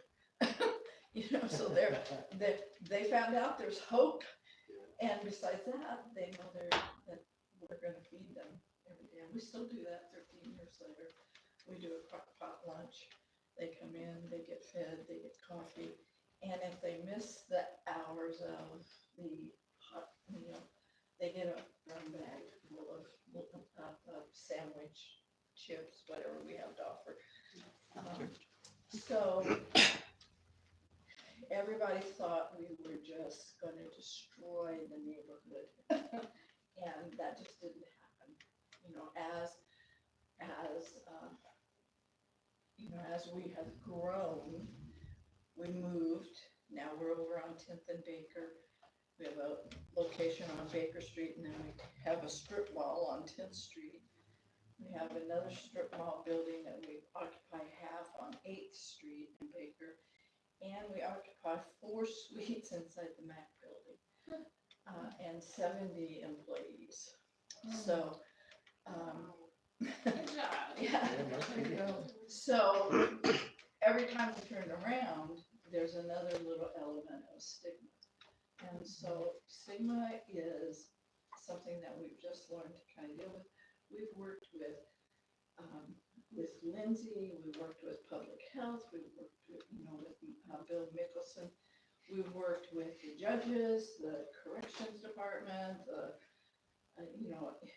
defense attorneys, to educate. And I totally agree with what your deputy said. People don't know what they don't know. And so being able to give them, so as an example, and I'll just use this because it happened right here in your own community. We have a blue ambulance that our county donated to us that we retrofitted, took all the ambulance parts out of it, and it's called a needle exchange. So you bring a needle, you get a clean needle. Well, what's the value of that? Well, the stigma is we're helping addicts be addicts. But that's not the reason why you do it in exchange for an exchange. You do that so that HIV, Hep C, transmittable diseases. So if you have Hep C, it's $33,000 for the treatment. And you usually have to take it twice if you've had Hep C for a long-term period. That's $66,000 that everybody around this table paid for in our taxes. It's a similar fee for any of those diseases that I mentioned. So there's a stigma. And when we first started bringing the van out here, because I love the West Valley, my heart is always pulled by the West Valley. Part of that is because we have a contract with DHS, and they have let Provoking Hope know that 79% of the calls for child welfare come from here, Sheridan, Little Mine. Well, that to me says we need intervention out here in the West Valley. We need to have programs that are preventive, but we have moms and dads who are using and who are suffering from mental health. And so, yes, that issue exists there in McMinnville, but it exists out here too. So, my heart gets pulled toward this end of the valley. It also gets pulled toward the other end because we are located in McMinnville, but we're not a McMinnville agency. We are Yamhill Valley Treatment. We are a valley. We're here for this valley, not for McMinnville only. And we used to be in the Oddfellows, and we were there for, 3 or 4 years. And we had 80 some odd people who would rotate in there.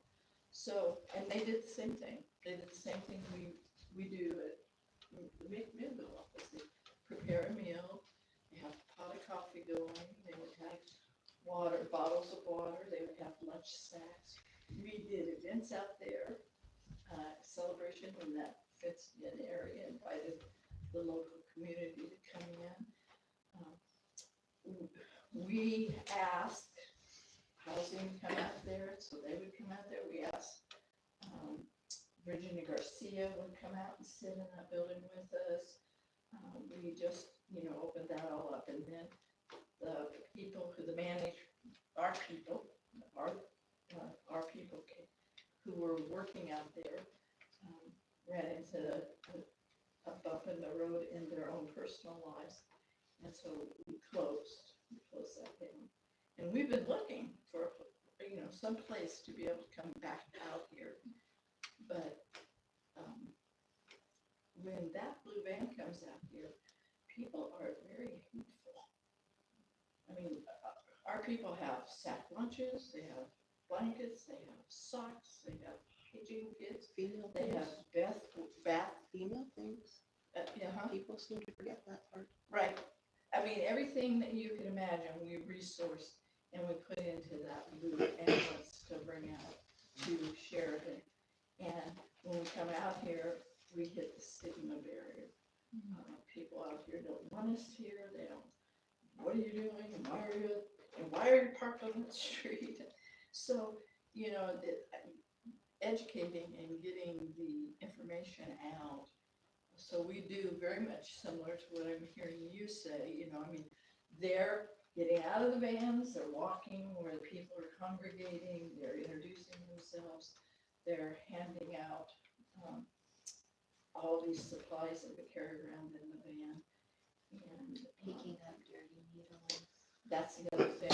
We go, so we go under the bridges and we pick up those needles. We recycle them in a medical manner, so we know how to do that. And the guy who manages that is a former EMT who lost his job because of his addiction. And now he's serving and giving back to his community. So he was out running the addictive lifestyle for about 15 years, and now he's got about 6 years clean and sober. And so, he's a good guy. We have wound care in that van. Public health allows us to take a nurse every once in a while from public health, and they go out and meet the needs, the wound needs or the diabetes issues.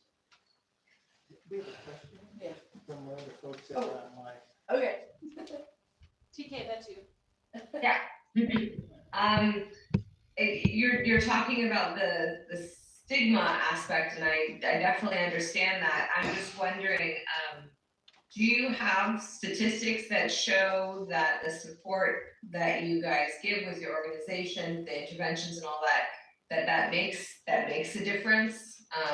Do you have like any kind of a sheet or anything like that the task force, or if we decide on how we're going to get the word out, that we can help promote that? Because I think if you had like clear statistics that show when this is implemented, that, you know, people get off drugs faster or the abuse is less, I mean, and even highlighting the fact that the West Valley has this issue with the child abuse and whatnot, and that interventions like what you're doing does help and make a difference, that seems like that should be something that people would wanna listen to. Right, right. So I don't know exactly how you would, I mean, I have a bazillion statistics. Growth alone has a lot, I mean, Say that I again. think the growth alone that they've had with Right.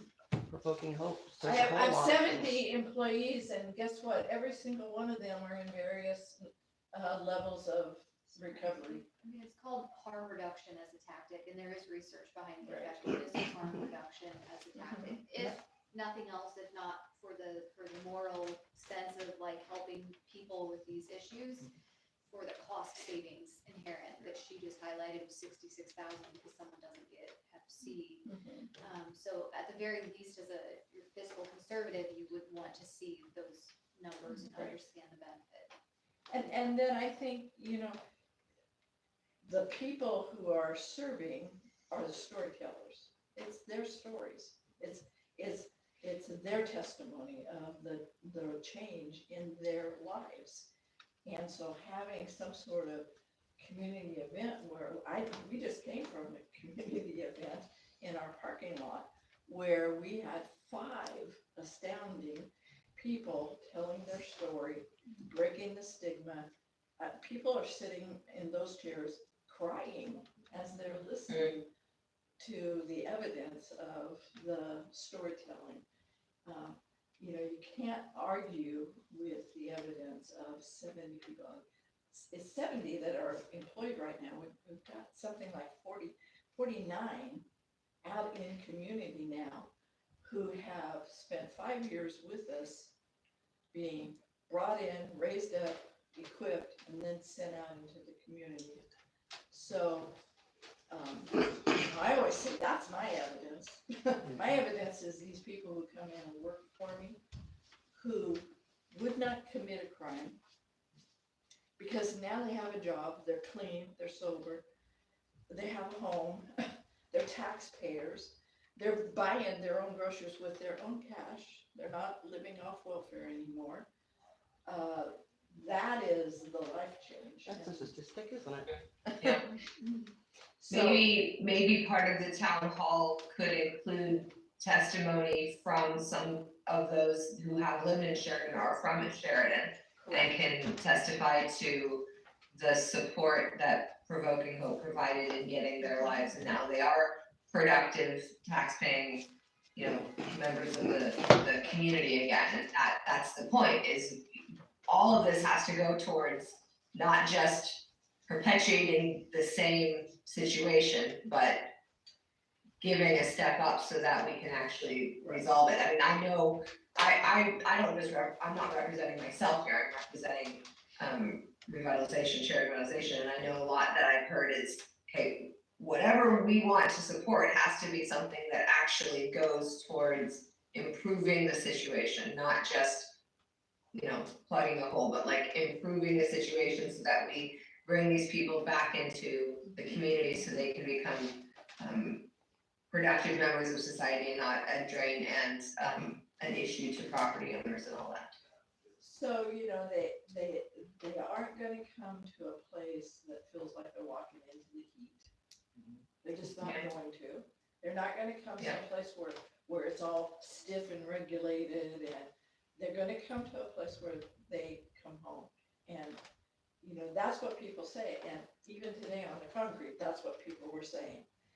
This is my home. This is why I come here, because this is where I'm safe.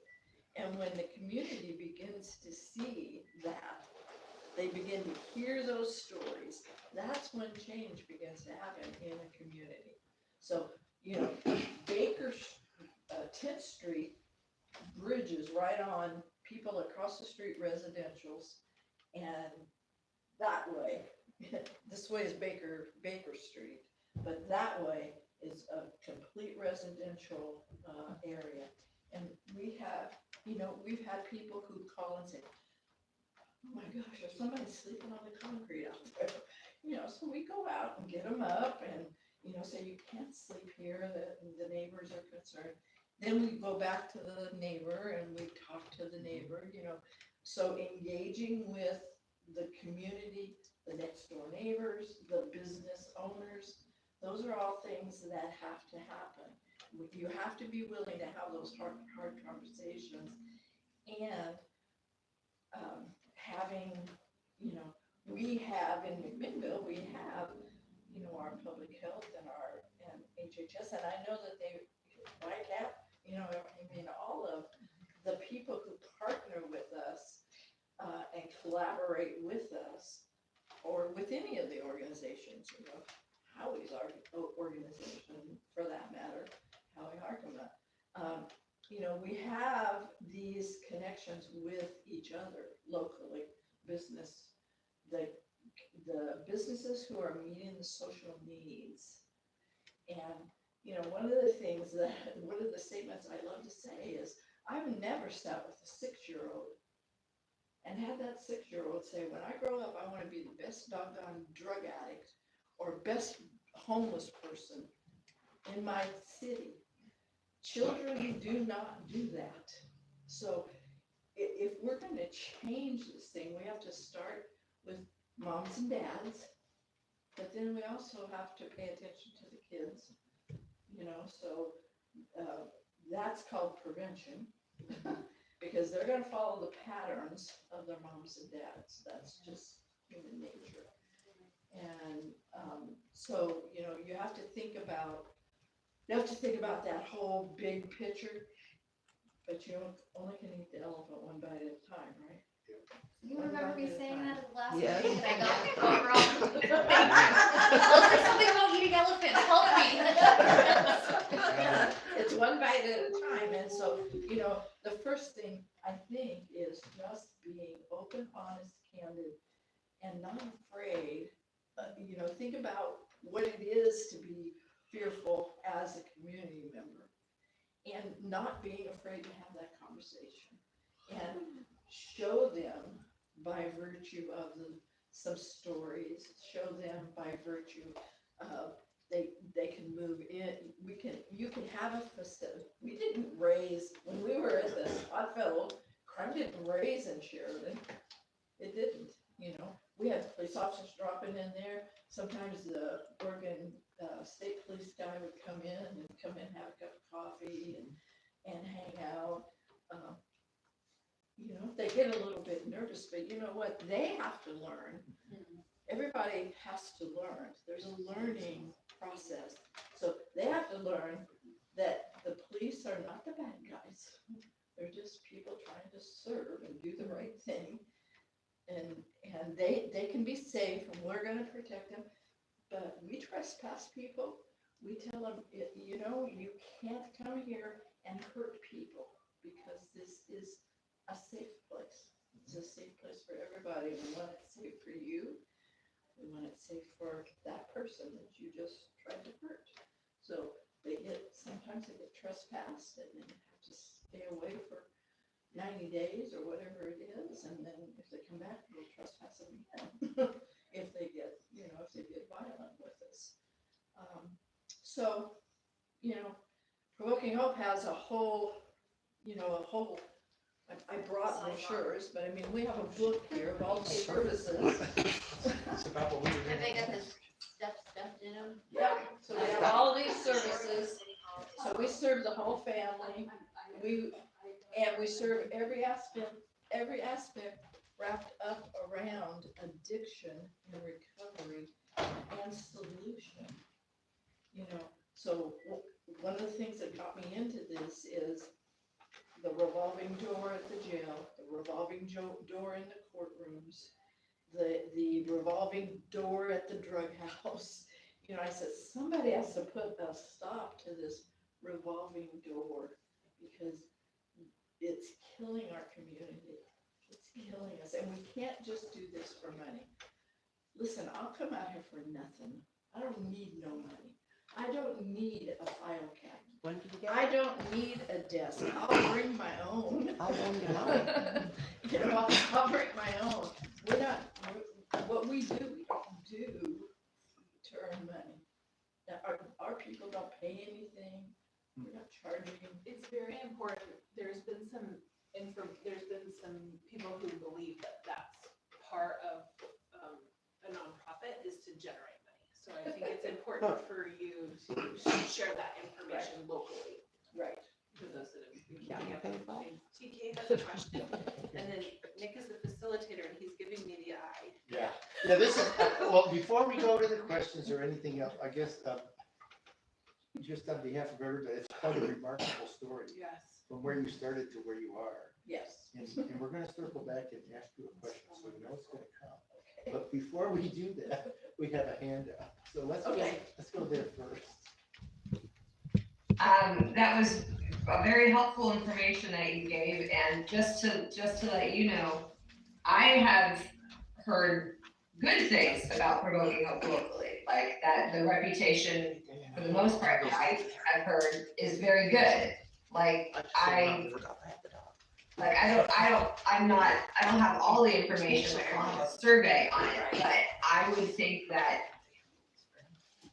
it would be supported to some degree locally, and it was before, that I understood before, and it seems like this is actually, if we could help, if the task force, the council, maybe the grant being restructured could be in helping support Provoking Hope to get a location in Sheridan. It seems like what Provoking Hope does is what we want. Does that seem correct? Yes, I think that's a fair statement, yeah. It's what we had started with, so that was really good to bring up, but I guess there's a lot to go through for us here. Right.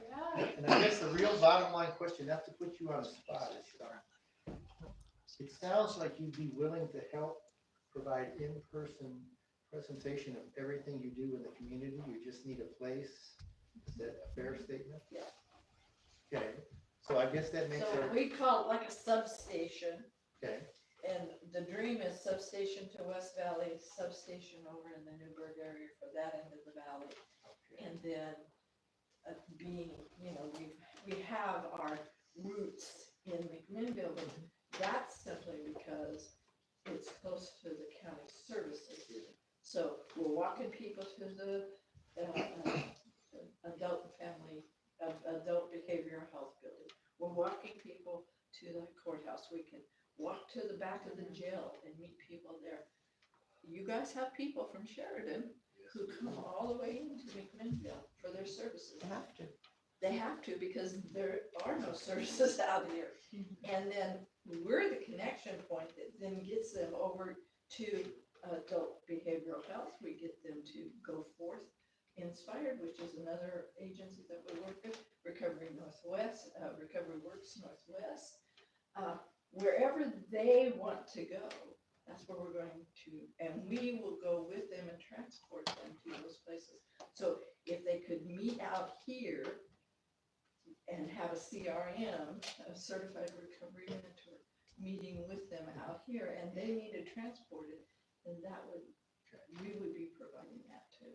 It sounds like you're heaven sent almost, this is kind of what we started out to do, and you kind of walked in with a lot of the answers. We just need to help figure out a way to make that happen, is what I see. And we have to find a place Yes. for them to. Finding a place. Yeah. Yep. Right. That would be And we've step been one. waiting, we came out and talked with Will Lina, because they thought maybe we could be part of the West Valley Community Community Center. Center, and we've come here a couple times, and I can't remember if it was the mayor or somebody that we met with here locally. So we've been trying to get back out into the West Valley, and we have a strong desire. We have lots of employees that are living out here. So it would be an easy coverage thing. And we have a wonderful family program, and those guys would be gung-ho to get out here and meet with support. We meet in a support group for the children.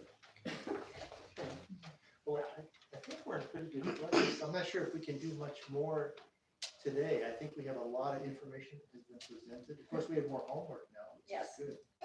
But what I thought I heard is that the Woking Post would be willing to provide the services and staffing if we get a place. And Parking lot. we are not opposed, we love collaboration. So we want to collaborate, that's what we, and one of the goals of our organization is to help the community understand that the community has the solutions and the community cares. The community cares, that's why you guys are having a task force, is because this community cares.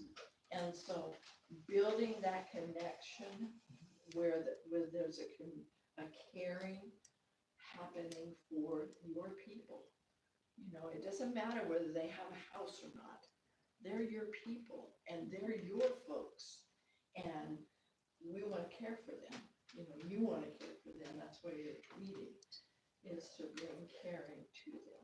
So, Well, I think, and by the way, Rachel and I did our ordination courses together. We were actually neighbors for many years in Dayton, and I would come pick people from her house and take them to church.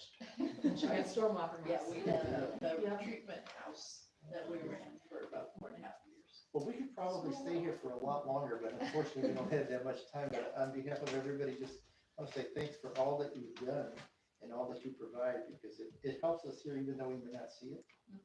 But we appreciate the work. We just want to make it easier for you to help us. Yes. So that's our goal, and I think with that, what we'll need to do is, I know there's lots of questions, and we may have to have these back if we can get a little bit more time to answer those. So for now, I think we need to move on. So I just thank you just for taking the time, and we will have you back if you're willing to come back. I am willing to come back and I'd be willing to do, you know, to represent and bring storytellers. Yeah, that would be good. And I We think have a bunch of them. we'll build that into this proposal that we started working on tonight. So thanks. Yeah. Yes, the public education that is a key, and I think you hit a lot of the answers that we were looking for. So we only have a few things left, but again, thanks for all you do and for coming today. I thought I heard you say you were going to come back. Is that correct? Your bid list? I'm in. I don't know. I think I threw that. It's recorded. She's great with that. Yeah, we should have that. Okay, I'll start to the year. Okay, so what we did is we covered a lot of the items, and the key ones especially, which was really nice, and thanks again for your help. We talked about meeting times and places, so I'll cover this really quickly.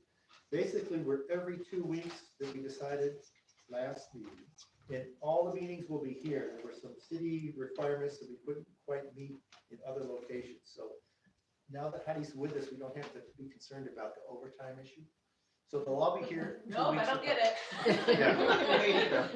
So they're all here 2 weeks apart, okay? So we'll see you in 2 weeks, which is, what's that date again? 2 weeks from now. You really need to calendar It's the this. 6th and 14th. What's the date? 20th? 20th. Right here under.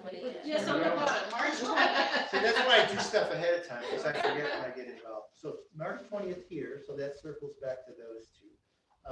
Review of items that we need for the next meeting. Basically, we have some homework. Heidi has a bunch of homework to do. Yeah. And I think what I would ask is that everybody should have one of the provoking post packets. So I'd ask that you go through those between now and next meeting on the 20th here, right? 4 o'clock up to 6. And then go through the other handouts we had too, because there's a lot of information in here. And it's hard to digest during the meetings. That's why if we have handouts in use in the upcoming meetings, please get them in early so we can distribute them. People can have time before they come in. They're a little bit better prepared, and we're better prepared ourselves to utilize everybody's time. Okay, I would really like to have, if you want anything in the packet to go out beforehand, it's good to have that Friday and lunch. The Friday before the meeting and lunch. So if you find articles or you have stats to share, any of that. Okay. Thank you. Well, that was perfect. I think I covered most of the items that we talked about, the business items. The best part about me is the bin list is a terrible spelling. lowest number of differences, we'll have to carry that forward. We talked about some things that we're gonna do once we get a location to try to make it rolled out a little bit easier. And we have Heidi and I a date next week with the council. Tuesday. Wonderful. Tuesday. So, I think that's it, other than the individual homework. And with that, we'll have some closing comments. Well, I would just like to say thank you for having me involved with this group. I'm excited to work with each one of you, and I know you're people with all really big hearts, and you've already made big differences in the community, so thank you for all you do, and I'm really happy to see where this goes. I guess that's all I really have. Do you want me to have other closing remarks? Like, see you next time.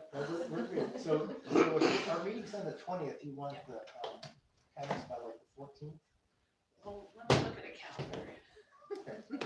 Well, I'm good with numbers, but I'm not very good with other stuff. So if I have a number, it's easier to hit. 15th, so the 15th at lunch would be the due date for packet items. Please and thank you, and the packets are posted online, so whatever materials you give to me will also be posted on the city's website. Community numbers to read, see, and share. Well, thanks to everybody that's here, everybody who signed on. We really appreciate everybody's energy and thank you for coming and all the work you guys did. Keep it up. Forgot he was here. Rachel comes back. Better, Thank you. hold on, baby.